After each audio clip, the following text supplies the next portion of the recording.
Barbara J. Eli. Hello everyone, how you doing? I hope everybody's been safe during this COVID-19, and wearing your mask is very important. I know some people don't believe in it, or just respect the ones that who do believe in it, and hope we get through this, and we will. Just just follow what the CDC says, and just wear your mask. I know that some of you looked at my other video, that the story that I supposed to have wrote a book about, that many people wanted to hear my story. But I had decided last year when I started the other 2 chapters of my abuse that you can see on YouTube, that when I was about 6 to 7 years old, when I got my first abuse from my stepfather. I had 2, my first stepfather, and then I had what I supposed to have escaped. What is a bad situation at home, and to my godparent house, and the other one was from my godfather. And then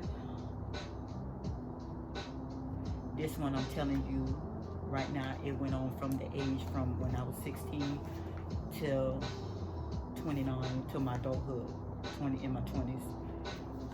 It was from me surviving my abuse with my ex, well, I won't say ex-husband, still my husband, separated. And that right there, that was a journey for me. And I survived it. And I have looked back on those times, and from the beginning, the middle, and the end, I realized how strong I were.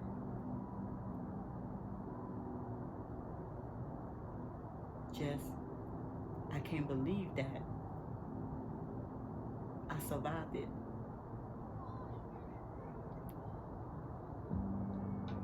So I'm telling this story, just like I said, I was going to put it in a book, but things happened last year with the corona. So it was more people home with their abuser. It can be little kids, teenagers, young adults, older adults, men and women, and kids. So I figured that instead of telling it in a book, since a lot of people in general is more on the social media, I thought it hit more how I survived it and what I went through. It hit more that way, even if it can just help one person. I'm grateful for that. I'm not looking for anyone's sympathy, because like I said in my other videos, I'm not a victim, I'm a survivor. And I'm one of the lucky ones. Some people, unfortunately, not here with us because they couldn't take it. Not saying that they was weak. It's no one weak. It's just overwhelmed. Some people go to counseling that help them. Sometimes it doesn't help, because I feel personally that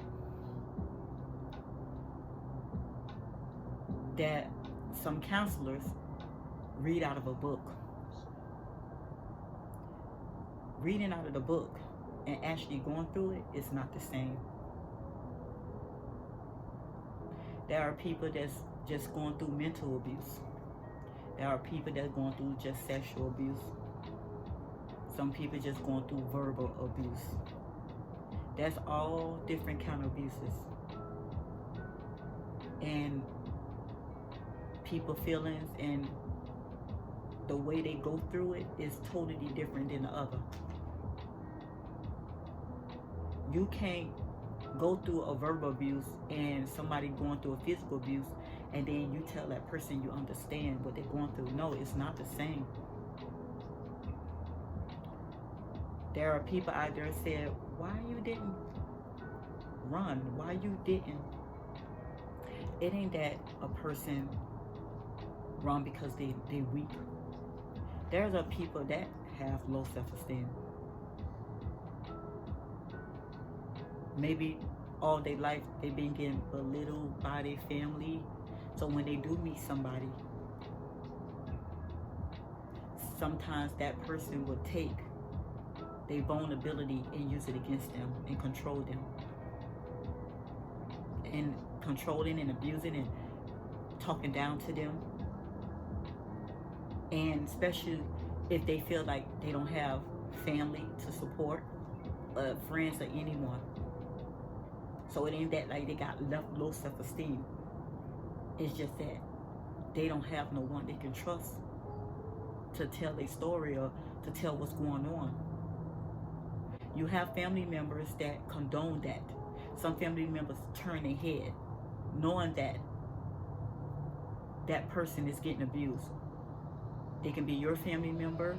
It can be the abuser family members. Knowing that you're going through that, no one try to step up to help you. Sometimes people stay like me. I stayed because I felt like I didn't have my family support. And when I got with this man that was my husband, when I got with him, it wasn't because that I was attracted to him. It wasn't because that I had low self-esteem. It wasn't because of none of that. It was because that I didn't have a stable home, that I felt that wasn't stable to me. And I didn't have an adult figure, and I was 16, and this man was at that time in his early 30s or something.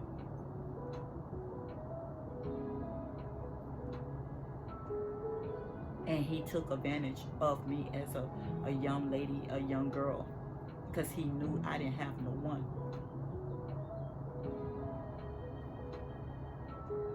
So a lot of people out there is not staying with the abuser because, oh, they like it or they got low self-esteem or something. Sometimes they have nowhere to go.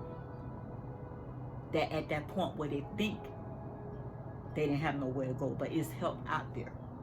But at that point, you don't know about that because you're not in that kind of world. I came from a church. I was a church girl. My grandparents were church people.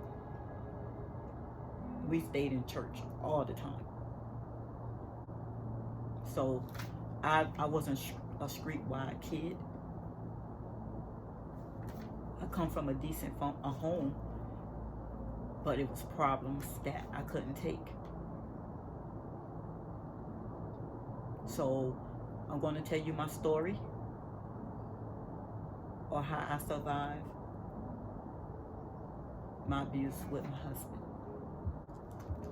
I was 16 years old, almost 17. I had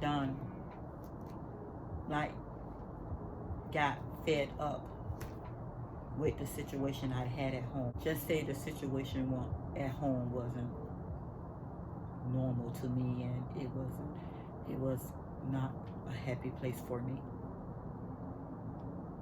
So 16, I ran away from home. 16, almost 17, I ran away from home. That day, I tell you no lie, that day, when I ran away, I just walked for about 20 miles, just walking. It was during the daytime, almost going into evening, but still light outside. I just walked the walk.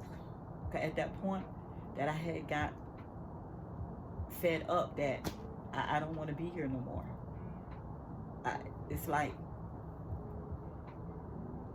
I just was so fed up till I just like I just wanted to die. So I just walk hoping that somebody grab me, and I'm being honest, just take me out of this world, just kill me.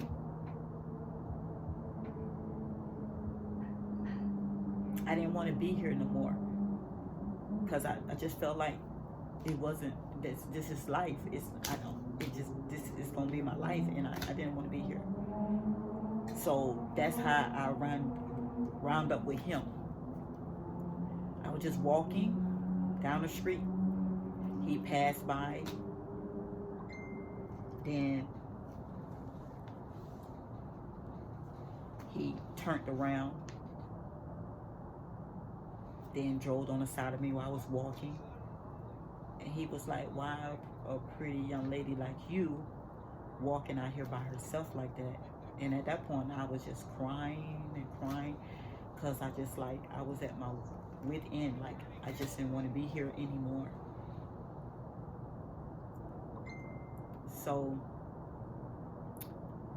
I sat on this bus stop while he was trying to talk to me. I sat at this bus stop and I was just crying, and he was like, what's wrong? What happened? So I just told him that I just I don't want to be here. Just do whatever you want to do. You want to snatch me up, kill me, just do it. I don't care no more. So he was like, no, it's not like that. Why you don't think like that? You're a pretty young lady. You shouldn't be like thinking like that. So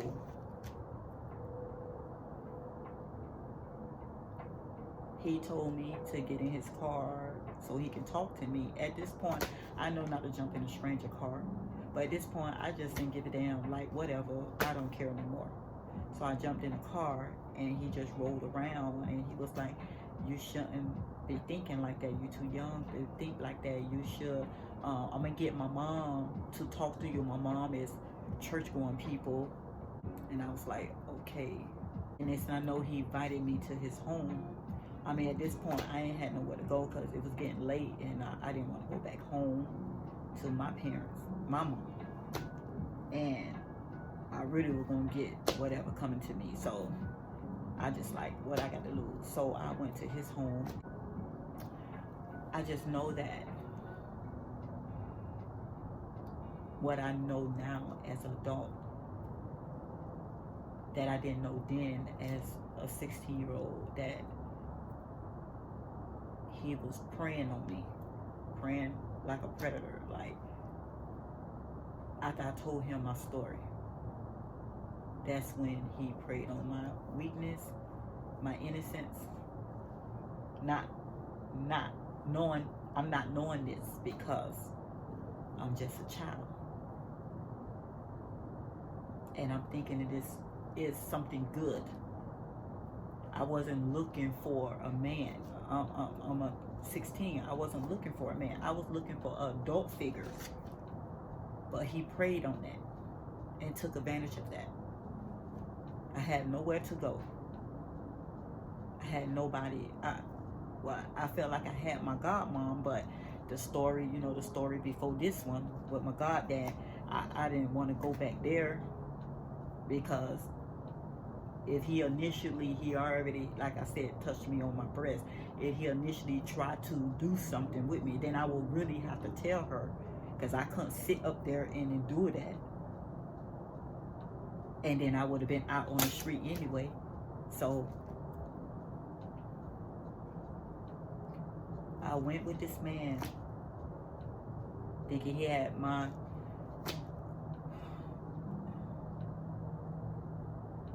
protected me with my life and my innocence, and it was not like that at all. I wound up living with him, found out that I was pregnant.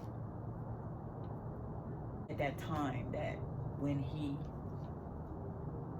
tried to have sex with me. I didn't want to, but I was thinking, okay, I got to grow up real quick, and this is a grown ass man, and I'm 16, and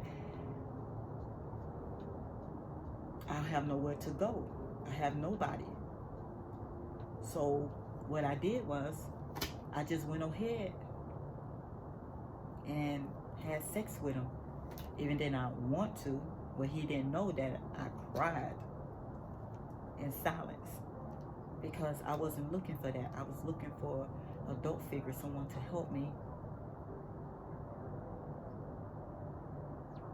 And I figured that this is what I have to do to survive until I'm able to do for myself as a coming as a young woman, because I was just only 16.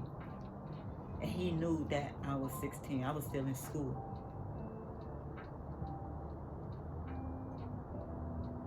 But as time went on, that I know now, he just lied and said that he didn't know that I was in school. He thought I was over the age 18.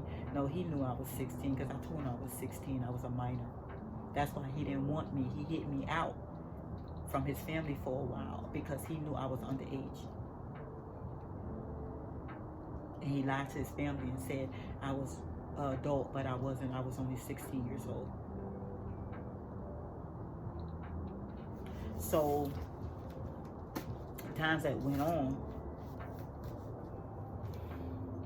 I was a young girl in this grown ass man house playing house. I didn't know what the hell I was doing. I didn't know because I was a child. He put stuff in my head and had me thinking all kind of ways and stuff but my spirit's so strong to my spirit's like, that don't sound right. Stuff, things just not right.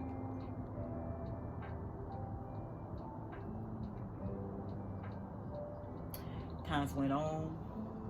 I wound up pregnant. Had the first baby.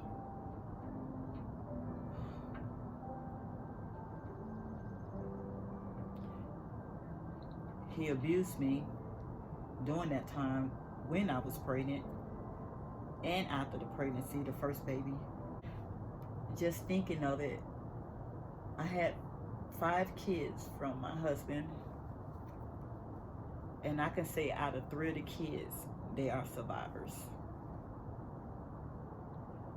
He beat the shit out of me during the pregnancy.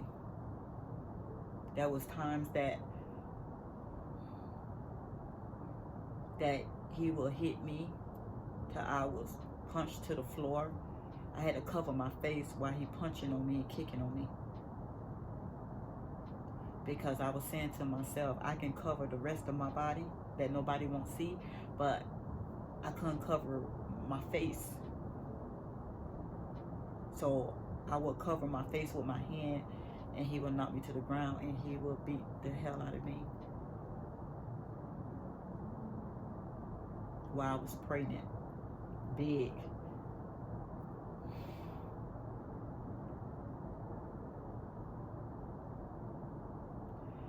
When I had the first baby, after a year, I got pregnant again with the second baby.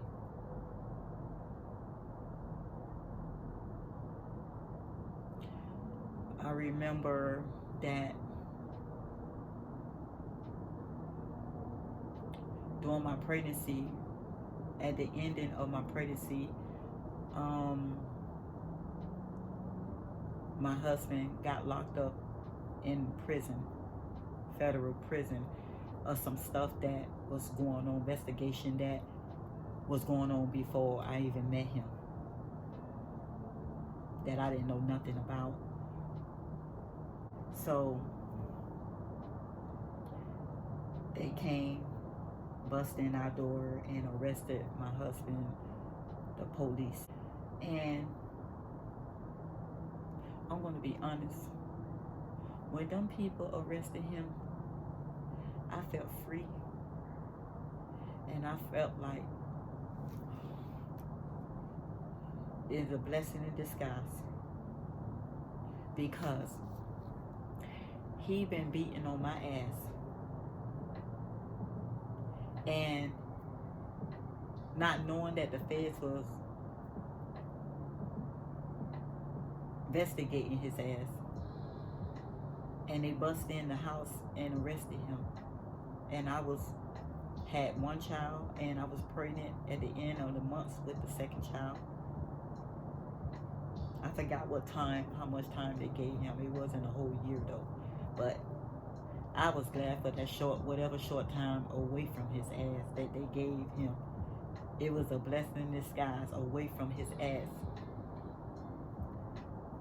He was locked up. I had the baby, the second baby.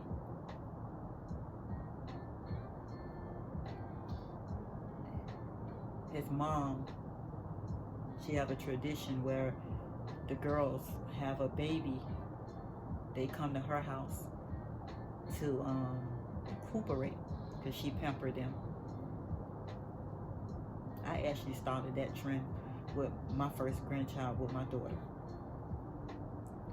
I think that was very nice, and that I didn't have nobody, so his mom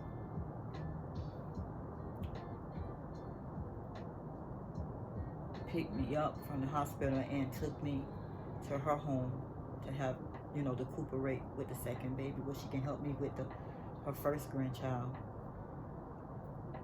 from me. So that was nice and a blessing. His mom always been there for me.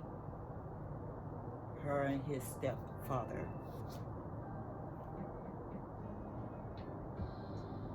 And I'm grateful for that, for them. I always told them that, because I didn't have no one. So on my way, I'm coming back home. I'm going back home. Then next thing I know, he's on the phone cussing me out, calling me all kind of names, and now he's locked up. And I'm just getting back home that day or the next day. He called, from jail, prison, cussing me out and calling me all kind of names and saying I'm a bitch, and I'm all kind of.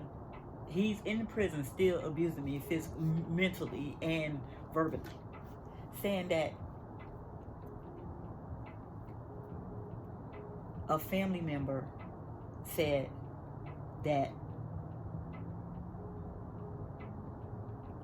I invite a family member, another family member over a guy over to come to the house, and I did some kind of sexual with him. Now, I don't know about nobody else who had babies. Now, if you recuperating from a baby and you have all that afterbirth and all that stuff coming out of you, he never thought to think, okay, this person is lying, because who won't be sitting up and having sex after a baby? That is nasty. After you just gave birth. Really? But it never crossed his mind, because that's how abusers are. They take stuff and they run with it and not think about it. And then after they done did the action to you, where they verbally, physically, or mental abuse you, then after they calm down, they realize that shit don't even sound right. That what happened in this case. He got out.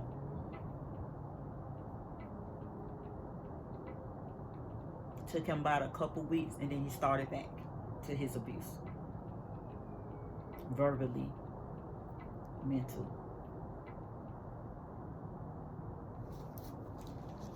I had to put up with that. I had 2 kids, a little baby. That was times that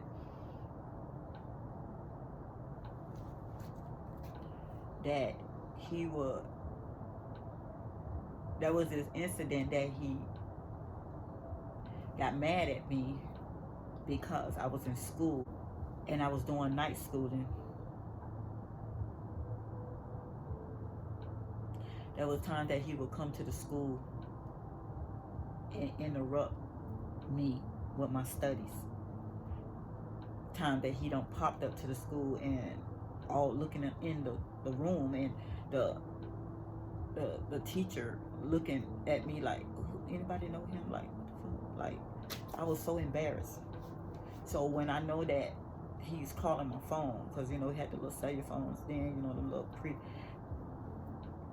I knew that he was out there and he finna start some stuff at the school. So I would try to leave out of school and beat him out there before he come in and embarrass me in front of people. So that was time that I would be walking out the school and he jumping out from the side of the school and bushes and shit. And I'm like, it was so much on me. He'll fight me, throw me in a car. I remember this incident where we had an argument because I had school that night. I said I had to go to school. He was that manipulated person where that I'm going to the place I'm saying I'm going to. I'm telling you where I'm going. I'm not hiding anything. And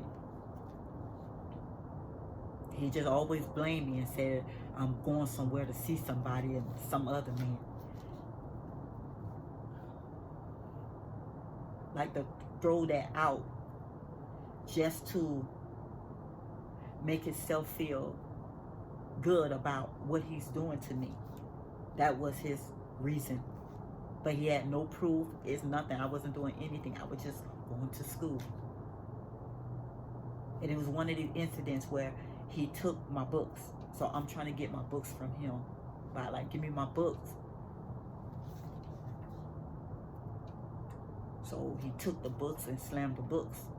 So as I'm going to get my books off some on the chair on the floor, he took and he punched me in my eye. Right then, when he punched me in my eye, I knew then,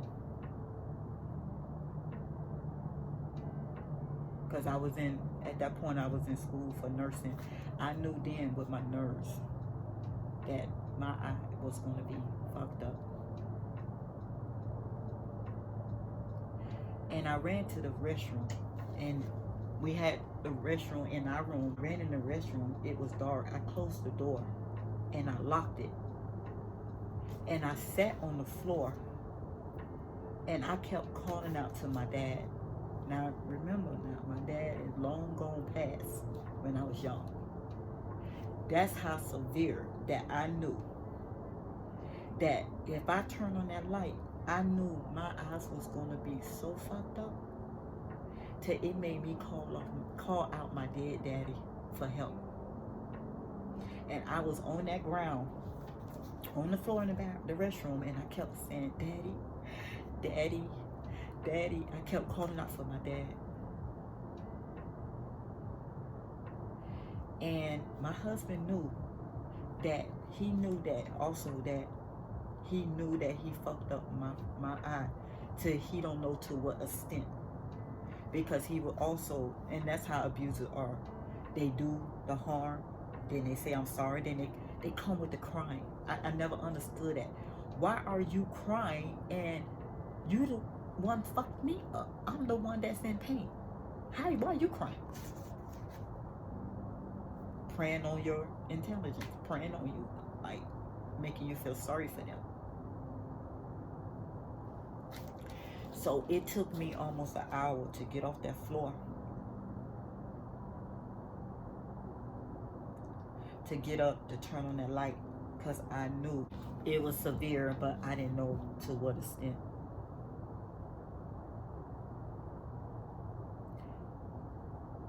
I kind of knew what extent, because when I was crying, this eye, no, it's this eye, because this the eye here, this eye was normal crying, but this eye was full up with water.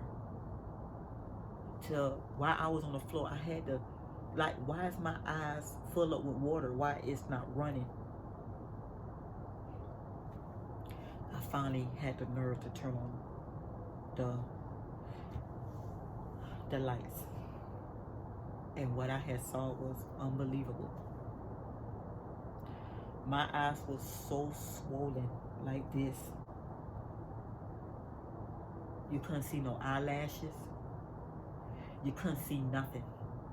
It looked so swollen till I felt like if I would have poked a pin in it, like a safety pin, it would have popped.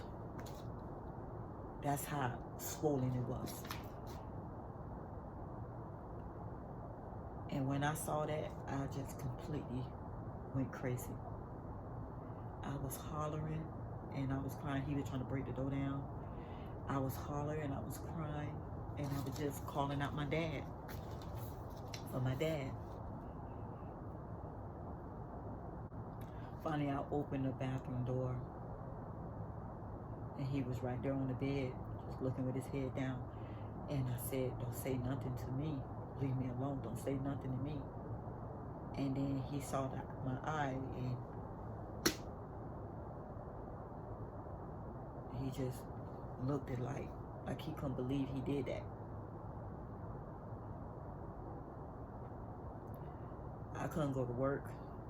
I was doing my interns with patients at that point. I couldn't go to work. I had to call out, and they didn't see nothing wrong with that because I put more time in work that I ever did all throughout my life. Hard and a lot of hours. And I did those hours like that so I don't have to be around him with the abuse. Just killing time elsewhere or whatever I can, whatever else whatever I can do. And I went to the eye doctor because as the swelling was going down, the eye doctor told me, because I had in my eye this red big old spot in my eye. And the doctor told me if it was a little more to my left, I would have been blinded in my right eye from the severe of the punch that he put to my eye. But he told me that I'm going, as times go on, as I get older, he told me that I will experience some twitching because he damaged some of my nerves in my eye. I was young at that point. I was still in my 20s. So I'm thinking like, okay, I ain't feeling shit. Here I'm 30 and I ain't feeling nothing. So during my late 30s, I started feeling my nerves jumping in my right eye. And I would ask everyone, the kids or whoever I was with, my mate, you don't see my eye twitching? Like my eye's not jumping at you? They were like, no, I don't see nothing. Look real close. You don't see nothing? And at this point, I can feel it on the inside. It's twitching. That's the nerves. And they don't see it on the outside, but I can feel it on the inside. So that's when I knew, okay, this is what this doctor is talking about. So I was just like stunned to what the doctor was saying about my eye. This man said he loved me, he gonna protect me, he care for me. And he do those things to me till I almost lost my eye.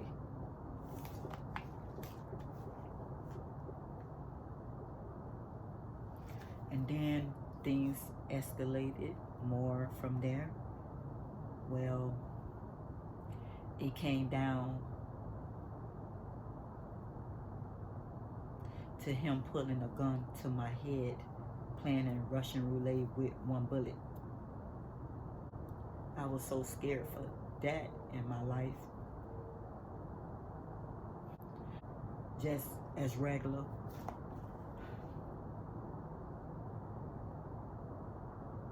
Because I wanted to go somewhere with some friends of mine. I was young. At this point, I'm in my early 20s. Like, I think I was around about 20, 21. I wanted to go with my friend. I'm always in the house He have his friends. They come over play video games. He go out places. He go out places and sometimes don't even come back until the next damn day. And I'm just stuck home. I had nobody. So I met friends, co-workers and stuff at school, people at jobs or school and stuff. They were around my age and wanted to get me out and have a good time. But this incident that I wanted to go out and get out the house, it had me all locked up in the house all the time. There wasn't nobody around me. And as I know now, as when I become a grown woman, why I know that he prayed and did that is because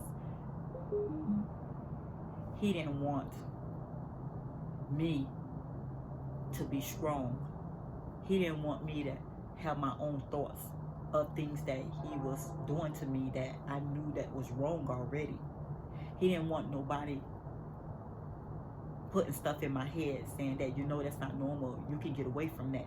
He wanted to avoid all that from other people looking in, knowing that that wasn't right. So he tried to keep me sheltered and not have people around me.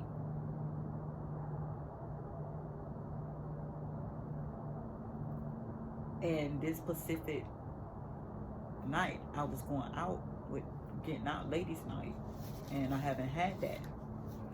And I was excited about that, and I got dressed and came in the room, and he had company himself. And he came in the room and he started pushing on me like, where's you going? And all in my face and putting hand in my face and saying, you ain't going nowhere. Your ass ain't going no fucking where. You gonna stay right here. I said, we had talked about this already, that I was gonna get out. He was like, I changed my mind and all this. And I'm like, well, that ain't for you to change your mind. I'm at this point is I'm a young adult and I can go where I want to go. I'm in my 20s now, my early 20s. Like, you can't be telling me not to go. I need this break. I'd be locked up in here with you and the kid at the time. So he pushed me down to the bed. He was fighting me, and I'm trying to fight him back, but he overpowered me. He was bigger than me, and I kept hollering that I'm going to leave you one day. I'm going to leave you. And he took out his gun and he put the gun to my head, and he said, if you ever leave me, I'm going to shoot you. I'm going to kill you. And I'm going to kill myself. I'm going to kill you. And then he started taking a gun and playing Russian roulette with my head, my temple. And he'll clip it and then start talking about how much he loved me, and he crying. That, as I know now, that fake ass crying that they do when, like, you the best thing in the world for them. That's how they prey on you, like that. And he clipping the gun and keep clipping it to my temple. So I riding up, not going.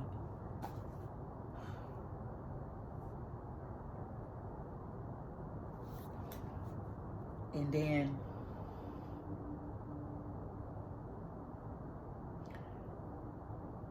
there was times that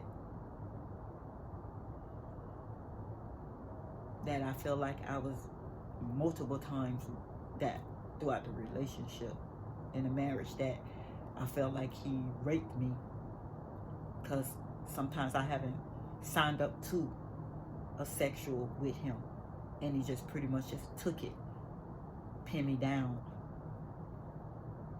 and made me do it. And I'm just crying and he just didn't care.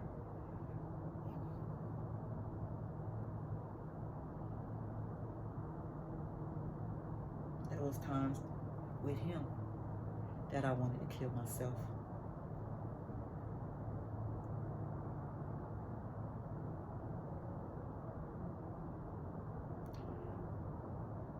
There was this time that I took a lot of pills, like Tylenols. I took so many pills. I can't believe I survived that. Because at that time, I'm trying to kill myself with him too. Because I felt like I ain't had nowhere to go, I ain't had nobody. I'm just going to kill myself.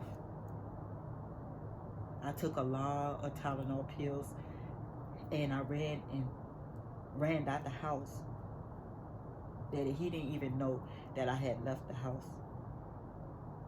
And I stayed like a street from this school, this elementary school. Because I felt like I took so many pills that I was going to die.